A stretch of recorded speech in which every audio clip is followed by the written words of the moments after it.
ជំរាបសួរពុកម៉ែបងប្អូនថ្ងៃនេះខ្ញុំមានអីវ៉ាន់មកស្បោងពុកម៉ែបងប្អូនដែលផ្ញើពីក្រុមហ៊ុនវិរៈបុណ្យធម្មមកគឺផ្ញើមកធ្វើការជួសជុលហើយសម្រាប់ការផ្ញើរបស់ពុកម៉ែបងប្អូនដែរគឺនៅឆ្ងាយណាបងប្អូនអរគុណមែនតើដែលមានទំនុកចិត្តនៅលើហាងរបស់យើងខ្ញុំហើយសម្រាប់ទូរស័ព្ទនេះដែរគឺ13 Pro Max ណាពុកម៉ែបងប្អូនដែលវាមានបញ្ហាកន្លងមកដែលពុកម៉ែបងប្អូនប្រហែលជាអាចបានដឹងដំណឹងថា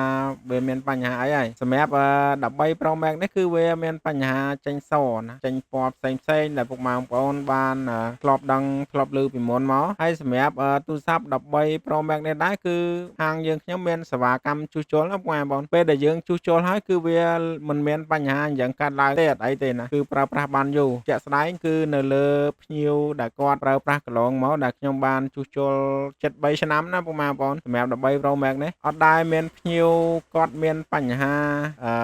យកមកវិញជួសជុលដដែលអីអត់ទេគឺយើងធ្វើបានជោគជ័យសឹងតែ 100% ណាពុកម៉ែបងប្អូនហើយសម្រាប់ពុកម៉ែបងប្អូនដែលមានបញ្ហាអេក្រង់ចេញពណ៌នេះដែរណាកុំភ្លេចទំនាក់ទំនងតាមរយៈលេខ Telegram ដែលមានខាងក្រោមវីដេអូបងប្អូនអាចទំនាក់ទំនងសាកសួរព័ត៌មានបានហើយសម្រាប់អេក្រង់13 Pro Max នេះដែរគឺយើងធ្វើការជួសជុលណាបងប្អូនយើងធ្វើការត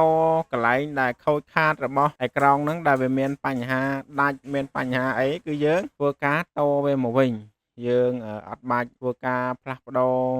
អេក្រង់ថ្មីពេលដែលយើងជួសជុលហើយគឺការប្រើប្រាស់គឺនៅល្អដូចមុន 100% ណាបងប្អូនគឺអត់មានបញ្ហាអីទេហើយសម្រាប់ការជួសជុលរបស់យើងក៏មានរយៈពេលលឿនដែរគឺយើងធ្វើអត់យូរទេការធ្វើរបស់យើង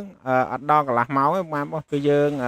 ធ្វើគឺយើងរៀបចំឲ្យពុកម៉ែបងប្អូនមកស្អាតណាហើយសម្រាប់ការជួសជុលនេះដែរគឺយើងធ្វើដោយប្រុងប្រយ័ត្នមែនតើណាបងប្អូនគឺយើងធ្វើដោយប្រុងប្រយ័ត្នសម្រាប់ពុកម៉ែបងប្អូនដែលគាត់មានទំនុកចិត្តមកលើហាងយើងខ្ញុំទោះតែនៅចិត្តនៅឆ្ងាយក៏គាត់មានទំនុកចិត្តដែរពេលដែលឃើញហាងយើងខ្ញុំមានឧបករណ៍ដោះគ្រប់គ្រាន់អញ្ចឹងណាបងប្អូនហើយសម្រាប់ពុកម៉ែបងប្អូនដែលនៅបណ្ដាខេត្តឆ្ងាយបងប្អូនអាចផ្ញើមកជួសជុលបានមិនបាច់ពុកម៉ែបងប្អូនអញ្ជើញមកផ្ទាល់ទេកុំឲ្យខាតពេលវេលាថវិកាច្រើនលើសនឹងទៀតពុកម៉ែបងគ្រាន់តែពុកម៉ែបងប្អូនធ្វើការផ្ញើតាមមធ្យោបាយដឹកជញ្ជូនផ្សេងមកពុកម៉ែបងប្អូននឹងខាងខ្ញុំនឹងធ្វើការជួសជុលហើយនឹងដាក់ទៅវិញភ្លាមណាអត់មានបញ្ហាអីទេសំខាន់គឺសម្រាប់អេក្រង់13 Pro Max នេះគឺយើងជួសជុលបានល្អពុកម៉ែបងប្អូនគឺយើងហ៊ានថាជួសជុលបានល្អព្រោះអីយើងធ្វើអាហ្នឹង73 ឆ្នាំហើយយើងធ្វើតាំងវាចេញដំបូងពុកម៉ែបងប្អូនពេលដែលយើងធ្វើការជួសជុលហើយគឺជាក់ស្ដែងដូចខ្ញុំនិយាយពីដើមវីដេអូពុកម៉ែបងប្អូនគឺអត់ឃើញអត់មានបញ្ហាភ្ញៀវវិលត្រឡប់មកវិញឲ្យយើងធ្វើការងារនឹងដដែលទៅណាអញ្ចឹងយើងក៏អាចសន្និដ្ឋានថាការជួសជុលរបស់យើងគឺបានល្អណាគឺយើងធ្វើតាមក្បួនតាមខ្នាតល្អត្រឹមត្រូវតាមដូចរបស់គេវិញណាគឺយើងធ្វើឲ្យដូចស្ថានភាពយើងតខ្សែយើងវាស់មើលឲ្យដូចរបស់គេវិញគឺបានហើយបងប្អូនគឺយើងឲ្យតែបានប៉ិនរបស់គេវិញប៉ិន